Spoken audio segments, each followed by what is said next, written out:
Thank you. So just to finish that issue, maybe we should go to 31.7.17. This chair is the MNG article that the PP referred to. Remember last week when she said, when we showed that other one with Peter Rampage and there were snide remarks about it, she did say that there was another clearer picture. So again, without going into much, you can't enlarge. No, okay.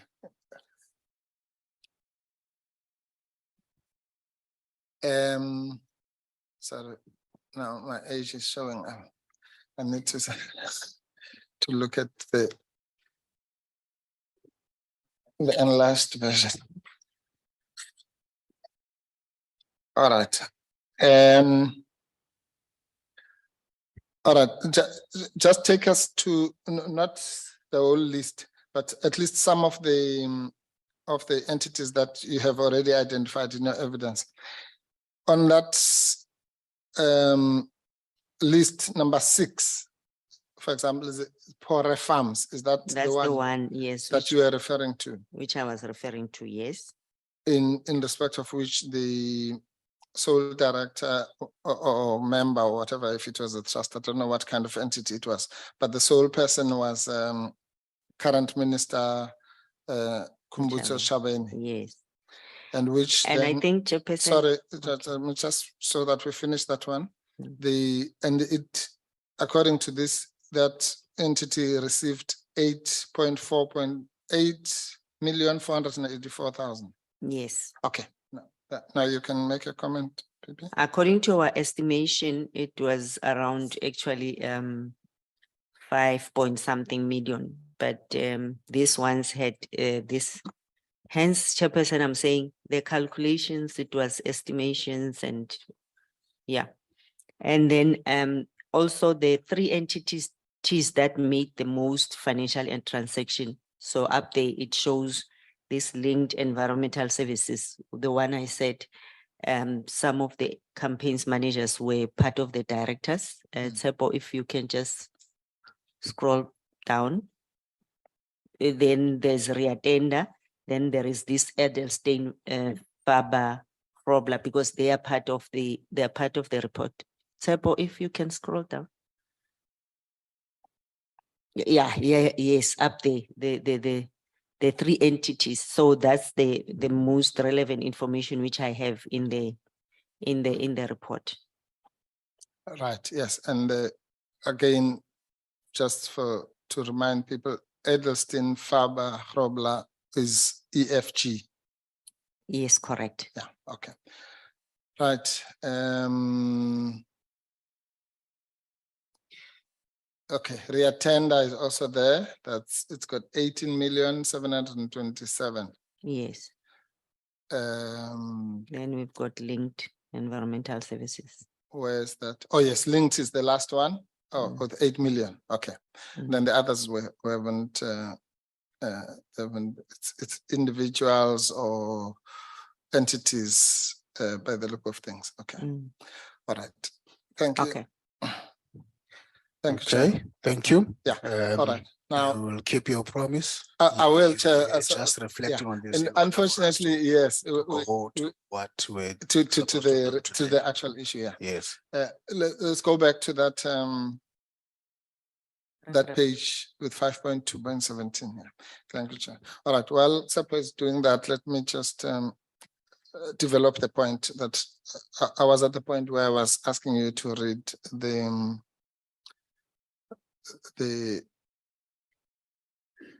yes. Thank you. 5.2.5.17. Actually, I think just to clarify, let's start from 5.2.5 because that's the response of the president to show that we've incorporated it in the report. Yes. Okay. And he is addressing exactly that 500,000. Okay. issues in dispute, because how we structure our reports, Chairperson, is that when a complaint is lodged, I explained yesterday, then we've got various issues. When we have an issue at the beginning of our investigation, then all the evidence we are collating, we will have to get the evidence of that issue. 5.2, the issue was whether the president improperly and in violation of the provisions of the Executive Ethics Code and disclosure of members' interest for the National Assembly and Permanent Council members exposed himself to any situation involving the risk of a conflict. So, Tsepo, if you can just scroll 5.2, the same issue, 5.2. Yeah, beginning of that section. Yeah. Right. So this is the issue we were investigating. And then when we investigate an issue, investigators, then we go to common cause issues, issues which are not in dispute. So that's the issue, the 500,000, which was made to was made by African Global into EFG attorney's account, and then for the campaign of the president election campaign. Okay. And Can you then- pause? Can you just pause the PP again? Because remember, we're using this also as I said to educate ourselves, but there's how these reports work here. So the reason that part you say is common cause is obviously because that's actually information coming from the president himself. Correct. When he was making the correction of his answer to Mr. Maimane. Correct. And he says, no, I made a mistake. I said it was my son, and I looked him in the eyes, what have you. But now I've realized that it's EFG.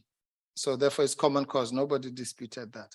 Definitely. Okay, let's go. And the common cause also, again, that even if after the correction, as I told the chairperson yesterday, that we ask all this range of questions because it was about the son. Hence, as well, is common cause that after we received that, indeed, the son as well was doing business, but we were not investigating the son. Then, then that's why the next paragraph I'm saying the issue was the president and his involvement. So now scroll up, Sepo, we go to the issue in dispute. So the president, then it shows here that we've incorporated in the report and we have involved him in the investigation, and then he responds. He, like president, submitted a supplementary statement to my office where he was clarifying the issue of conflict and his obligation of the National Assembly to disclose financial interest received in his private capacity as a member of a political party, because that's what I'm being accused of, that the matter I didn't have jurisdiction. So this is the response directly from the report. This was part of the Rule 53 before all the judges. So he is then acknowledging that in light of your questions regarding the issue of disclosure of interest, I thought it appropriate to address you in this regard. During our discussion regarding the 500,000 donation that was paid by AGO into a law firm Absa Trust account towards my presidential campaign for the presidency of the ANC,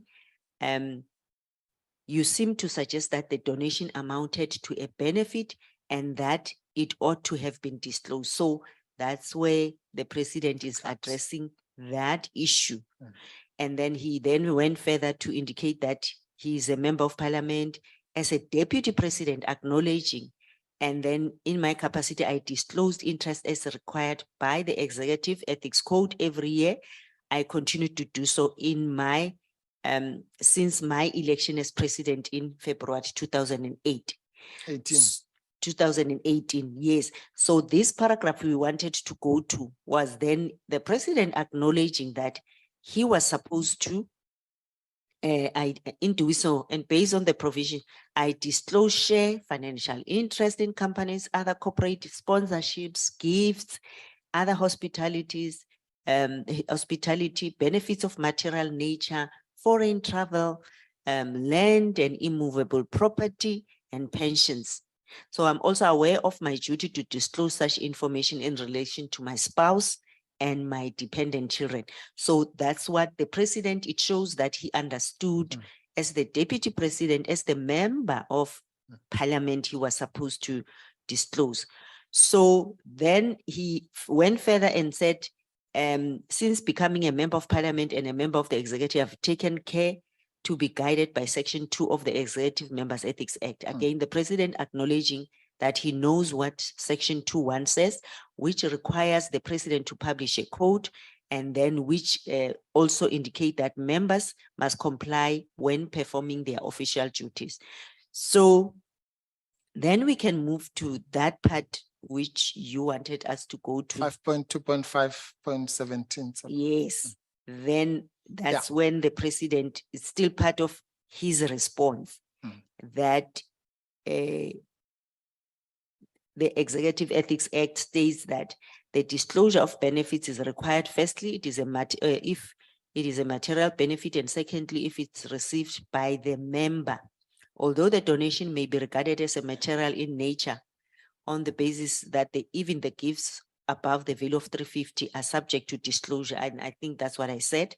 The donation was not received by myself. Instead, it was received by the CR17 campaign in strict confidence. In essence, the donation was not made to a member. So that was the argument which the president has raised. Yeah, perfect. And then he went further that I had no knowledge of the donation and therefore cannot reasonably be expected to have disclosed it when it was made, even if there was an obligation to do so, which there was not. Okay. Yes. Fine. Thank you. I think then that chairperson, the reason why we bring this to the attention is that, again, we get buried in all this paper. But the essence, 5.2.5.17 and 5.2.5.18 is the essence of this entire thing. Remember yesterday we said there were two defenses, quote unquote. It's I did not benefit and I did not know. So that's where you find those two. The 5.2.5.17 says I did not benefit. The benefit was received by the CR17 campaign. I don't even know if that's a legal entity. It's just a thing. But apparently that's the thing that received the benefit, not him. So that's his defense there. And then the next, and the thing called CR17 campaign is clearly not a member of parliament. And so that's the purported defense. And then the next one is, okay, even if I had no knowledge of the donation and therefore cannot reasonably be expected to have disclosed it. That's the thing about it was kept away from me. I didn't know who the people were, even though I addressed them at dinners. Yeah. So that was thank you. All right, thank you, Chair. Now, the only point really that I wanted to make is that despite the big amounts and so on, as far as you are concerned, the threshold for declaration is 350. Correct. So whether it was 200 million, 300 million, 1.2 billion, 10,000 rand, as far as the law is concerned, all you would have been interested in is whether the duty to declare had been triggered. That's as simple as that. Remember, again, still repeating to members, chairperson, members of the public, going forward, know that the public protector will check what happened, what should have happened, where's the gap there, what is the law saying, and how to remedy that purely. So here, he acknowledged that 500,000 was from Bosasa, and he was the member, he was the deputy president. And yes, he says he's declaring, but when we check the declaration, he never declared. And he acknowledged that he participated in the dinners.